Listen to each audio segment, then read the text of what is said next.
Welcome back, Blue Static fans. Today we have the 394, 395 hybrid on the bench.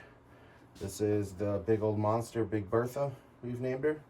We're going to go ahead and get her wrapped up today and finish some things up that we haven't been able to have the parts for. Finally got a needle bearing in today that I've been waiting for.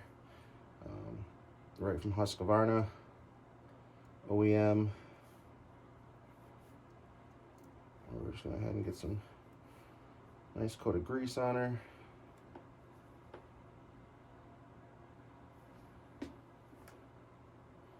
All the way around.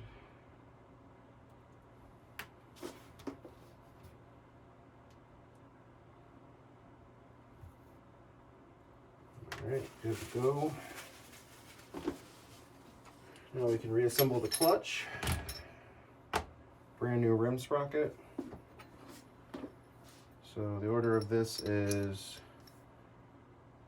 just like this.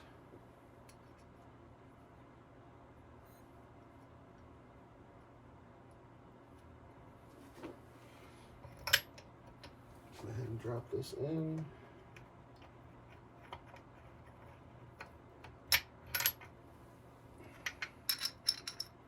You're gonna have to hold it on there until we get that seated. There we go. Oh, bearing came through.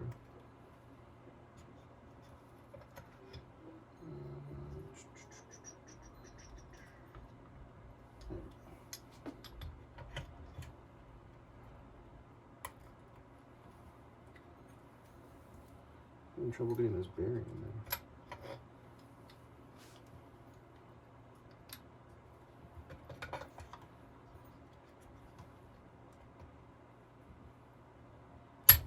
There we go. Just had to get it seated properly. We're going to go ahead and wipe any excess oil or anything off the inside of this clutch, because this outer lip is going to be the friction surface that makes it activate. So we're going to make sure there's nothing on there. We're going to take our OEM clutch and we're going to wipe it down as well. Make sure there's no really oils or anything that's gotten on this thing that's going to prevent it from working properly. So these are just opposite threads, so this just will go back on right hand thread. There, no, it goes back on left hand thread because it came off right hand thread.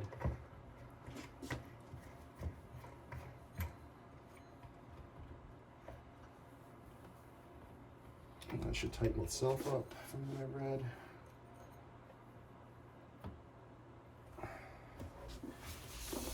Alright, clutch is all back together. The next thing is going to be putting this bar plate cover back on that we had to take off. But before we do that, we're just going to go ahead and open up the box because I can't put the dogs back on without having to take them off again. So that's pretty much what the next step is. So we're going to go ahead and open our special little package up. I'm going to give this box an opening here, and we're going to see what we got.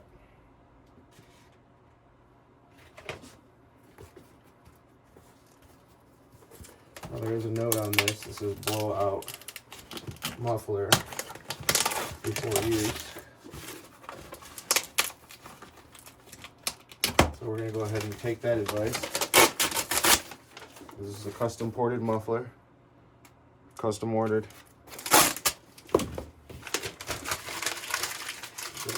This, it's all garbage. I'm gonna go ahead and open her up and see what she looks like here. I'm really excited for this package. I've wanted a big saw with a big muffler for a while.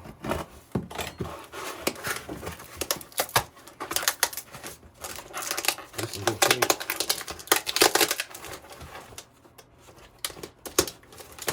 Alright, here we go, guys. You guys are seeing this for the first time as me as well. We're going to pull out a factory muffler and show you what that looks like. It's all baffled.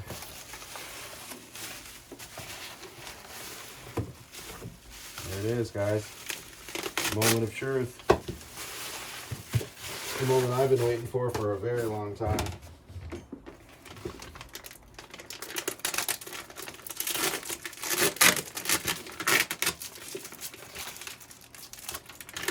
Now it's in a Farmer Tech bag, so I'm assuming they started with a Farmer Tech muffler and then went from there. Ooh. Folks, oh, this is exciting. Are you guys ready for this? Dang. Look at that size comparison. All open.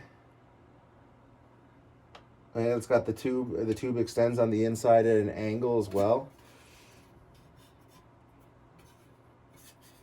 Finish is decent. Could be a little bit better, but no worries.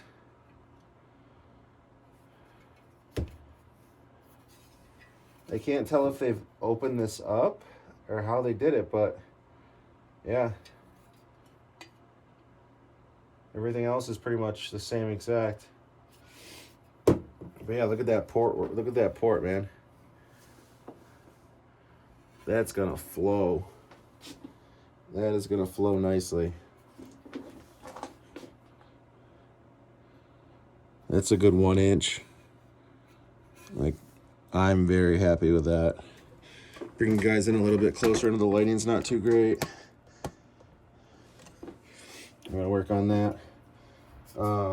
They said to blow this out just in case there is metal shavings and stuff in there, and I am gonna give this a coat at high temp before this goes in the saw. So we're gonna pretty much end the video here. I will show you how I coat my mufflers in another video, but for right now we're gonna go ahead and get this cleaned out with compressed air and make sure there's no metal shavings in here, because you can kind of hear a couple. And then we will go ahead and get it put on the saw a little bit later today. Thank you everyone so much for watching. This build will be pretty much completed today. Once I get this muffler put on, I'm going to hit it with a couple coats of high temp and then put it on the saw and then let it sit for a couple days. Let the paint cure, and then we'll fire her up once the weather clears up a little bit here, and you guys will get to hear this monster that I've been working on for the last 2 or 3 weeks pretty much come alive, come to life, whatever you want to call it. We do have brand new top covers coming. The OEM ones, they want $45 for this for the Husqvarna logo. So I got aftermarket, just like it's a Farmer Tech or whatever brand. 18 bucks for the top cover, 18 bucks for the air filter cover. So we got both of these coming brand new, so we'll be replacing these 2 parts. And I'll keep these around just to have the originals. But this all will look pretty much a lot nicer and newer. We also have a brand new clutch cover coming in as well. This one is just seen too much. It's got heat marks on it from where it was overheated in the circle. I thought about this the other day. Clutch spins really fast with that chain on it. If this were to fail because it's been heated and weakened, if it has been weakened, which I know by these circles you can tell the metal's weakened, it's going to blow apart in the side of my hand and probably take my hand or something off like that with the chain. So we're going to save this one, same thing, keeping it as original. You know, did this, finding it as a fun project. But we have an aftermarket one coming that's pretty much the same exact thing, perfect paint, and then I can put my new sticker that I have on here, that I have upstairs. I don't want to put the sticker on this because there's no point. It's all marred up. I want the saw to look as nice and new as possible. That's the whole point of doing a restoration project and, you know, making things nicer and neater. As you can see, we got that skid plate on the bottom that fits pretty nice. Don't have the 2 holes, studs for the holes, because this case isn't tapped for them, but it works perfectly fine the way it is.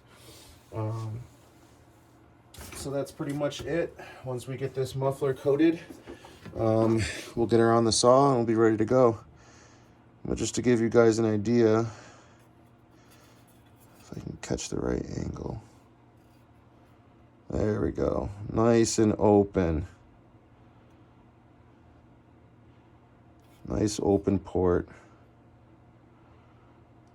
So this is going to make the saw sound way better, flow better, everything. So shout out to, I believe it is bluesaws.com, I want to say it is. Yep. So I want to give a huge thanks to everyone that works at bluesaws.com. They're also known as Smelter City Saws. and they have products on eBay as well as their own website. If you go on their website, it's a lot cheaper. This muffler cost, I think, under $60, and it was pretty much free shipping because the order was over $50. I don't really know anywhere where you can go nowadays. If you had something like this that you wanted to get gutted and modified, you'd spend way more than $60 trying to get this turned into this. Like, it wouldn't even be a comparison. Like, it's night and day, folks. Absolutely night and day. So we'll get this muffler coated. It's already got a good coating on it, but I want to, you know, make sure it lasts and make sure it looks really nice. We're going to throw this one kind of in the scrap pile. This one's heavy as shit and has a bunch of baffles in it where you can't even see through this hole. Even with a flashlight, there's no light coming through. It's heavy. It doesn't need to be there. This one weighs like twice as much as this one. This one is completely gutted. Nothing in it, fully gutted, piped out the side. No other exits. A lot of people have a factory deflector here and they put another deflector here.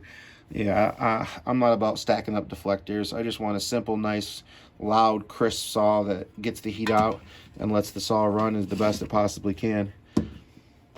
Well, there's a comparison again. If anyone has any questions, feel free to hit me up. I'd be happy to get you guys in touch with the person who builds these custom pipes. Watch a lot of Buck and Billy Ray. Want one of them UFO pipes someday. Shout out to Wild West Garage. Morgan does some awesome work on those things. They're pretty much works of art as far as I'm concerned. They kind of, I don't know.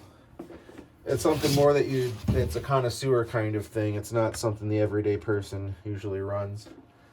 We're going to get this filter replaced. I got the brand new one over here. I had it off the saw because we were doing some blowing off of spots in the saw that I couldn't get to before, and I didn't want to get any fines or anything in this filter before it goes on the saw. So get this put back on. Well, first we have to put the top cover back on. But we're going to go ahead and wait to do that because we got to get the muffler put on first. So there's really nothing else we can do until we get that taken care of. We got the sprocket all put back together.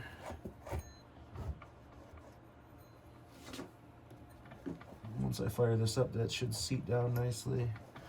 So we'll go ahead and get this muffler coated, and we'll be back with you guys in a little bit. I'll give you guys a brief explanation of real quick how I do it. After we blow this out and get all the fines out of it, I'm just going to take this and put it on something and hang it from this top where the rubber mount goes. And then we're going to pretty much heat the whole thing up with a blowtorch, and then we're going to spray it with high temp paint. I usually use this grill paint. There's this paint up to 1200 degrees. It's just a Rust-Oleum product. It's nothing special. It works. But the more you have on there, the longer it'll last. I usually get at least a full season or 2 seasons out of most of my mufflers before I have to pull them off and kind of just sand them down roughly and kind of, you know, spray them again, give them a nice little coat. But that's pretty much it. We'll get that painted. We'll get that on there. We'll be back with you guys in a little bit, and we'll get this all fully assembled, and we might even get it crack-a-lacking and fired up tonight. We'll see. All right, stay tuned.